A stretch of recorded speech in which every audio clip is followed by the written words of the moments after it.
The other one, I guess, is sort of similar along this line. We all create our own reality 100% of the time, right? No exception. No exception. Not ever. So, even though we know you really want to be every now and again, the one exception.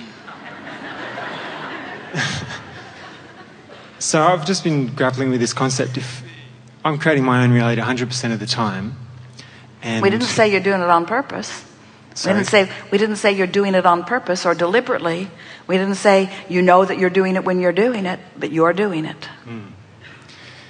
So if say my father dies, my reality has changed quite dramatically because this person in my life who is a big part of my reality is gone. Therefore, what part have I played in the creation of his death when he's creating his own reality? Well, here's how it works, and that's the perfect question, the closest to catchiness you ever have done. Here's the way it works. So, you are creating your individual realities, but you are interacting with one another. And whenever you interact with another, let's say that your father, and we're just giving an analogy that it has nothing to do with you and your father for sake of understanding. So let's say your father and you have a contentious relationship, and from that you've put all kinds of things into your vibrational reality that while he was alive and while you were living with him, you weren't able to really live out in a satisfying way. And now he has made his transition, and you, and this is the part that we really want you to hear, all through those years, by knowing what you don't want, you were putting a version of your relationship with him into your vortex of creation. So now whether he's still in his physical body or not, it could be true of any relationship, lovers or sisters and brothers or brothers and brothers or fathers and mothers. In other words, it could be any relationship. When the relationship is unpleasant, you put an improved version of it into your vortex of creation. And the thing that we really want you to understand is that your life then, once you've put it there, is about, and how your life feels to you, is about your relationship with this version of them that you've put there, not what they're actually living, because they helped you to create. You created a reality that included an improved version of them. Now, what a lot of people do is they do that all day, every day. Improved version of friends and family and lovers and so on, government.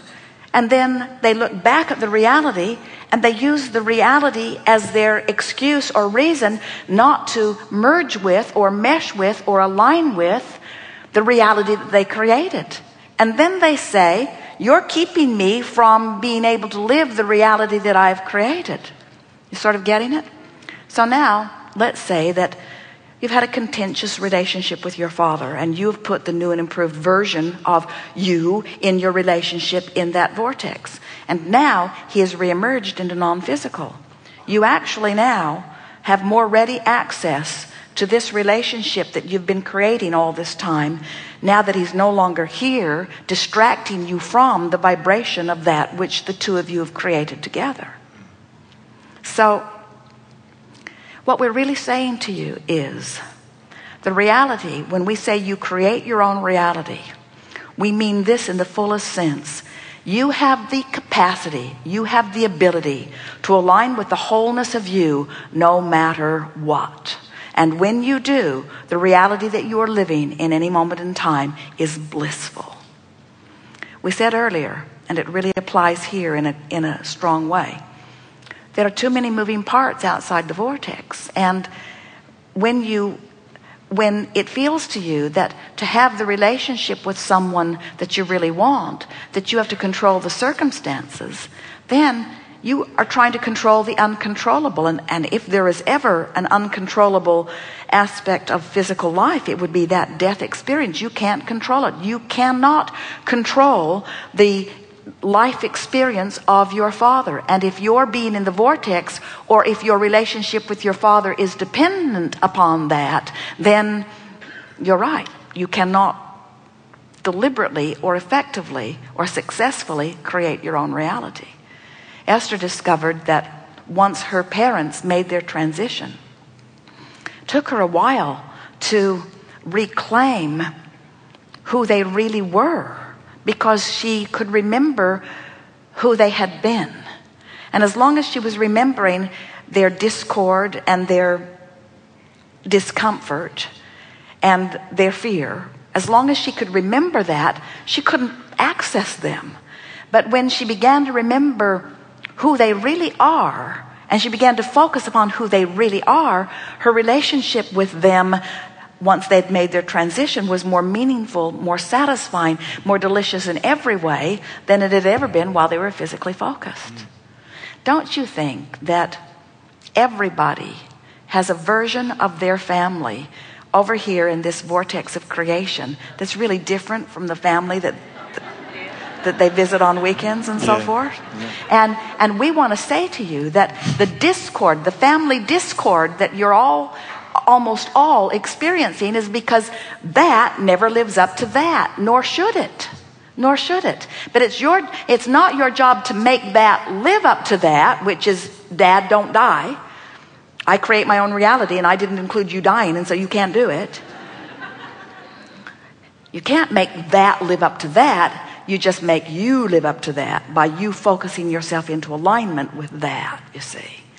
And when you can be in this one body, in this one life, in vibrational sync with all that you are, and discover the eternal nature of who you are, and then begin to have the relationship with those people who have lived with you, who have made their transition in new and more fascinating ways than you ever did while you were all banging around here in the physical. Yeah. Because there is no death.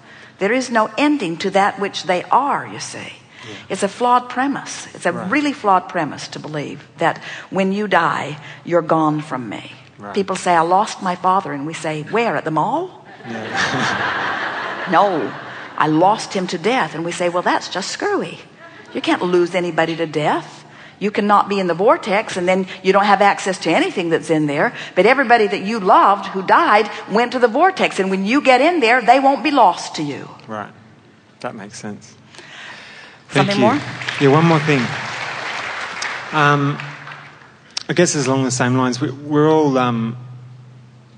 all come into this physical time-space reality understanding that we've got this beautiful journey to go on, choosing between the contrast.